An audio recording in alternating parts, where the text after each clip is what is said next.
Item ಯಾವುದೇ ಇರಲಿ try ಮಾಡಿ ಆಚಿ ಚಿಕನ್ ಮಸಾಲ. ಆಚಿ ಚಿಕನ್ ಮಸಾಲ. ಪತ್ನಿಯ ನೆನಪು ಬಂದಾಗೆಲ್ಲ ಏನೆಲ್ಲ ನೆನಪಾಗುತ್ತೆ ಸರ್? ನನಗೆ ವೈಶಾಲಿ ಅನೇಕ ರೀತಿಯಲ್ಲಿ ನನ್ನ ವೃತ್ತಿ ಜೀವನದಲ್ಲಿ ತುಂಬ ಸಹಾಯ ಮಾಡಿದವಳು. ಅಂದರೆ ಒಂದು ಕತೆ ಬರೆದಾಗ, ಒಂದು ಚಿತ್ರಕಥೆ ಸಿದ್ಧವಾದಾಗ, ಕತೆ ಓದಿದಾಗ ಇದು ಸಿನಿಮಾ ಮಾಡಬಹುದಾ ಅಂತ ಕೇಳೋದು, ಅಥವಾ ಚಿತ್ರಕಥೆ ಬರ್ತಾರೆ ಅವಳಿಗೆ ಸಲಹೆ ಕೇಳೋದು, ಈ ಥರ ನಡೀತಾನೆ ಇತ್ತು.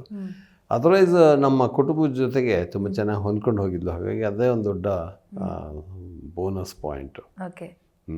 ನಮ್ಮ ಇಡೀ ಫ್ಯಾಮಿಲಿನಲ್ಲಿ ವೈಶಾಲಿ ಅಂದರೆ ಎಲ್ಲರಿಗೂ ಇಷ್ಟ ಆಗ್ತಿತ್ತು. ಎಲ್ಲರ ಜೊತೆಗೂ ಹೊಂದ್ಕೊಂಡು ಹೋಗ್ತಾ ಇದ್ಲು. ಹಾಗಾಗಿ ಮಾತಾಡ್ಕೊಳ್ತೀರಾ ಸರ್?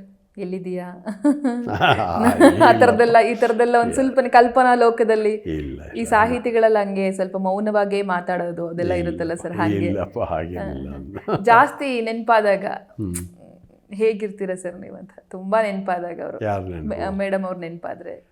ಹಾಗೇನಿಲ್ಲ ರೀ, ಸ್ವಲ್ಪ ಆ ಥರದಲ್ಲಿ ಈ ತುಂಬ ಸೆಂಟಿಮೆಂಟಲ್ ಇದು ಇಲ್ಲ ನನ್ನ ಹತ್ರ.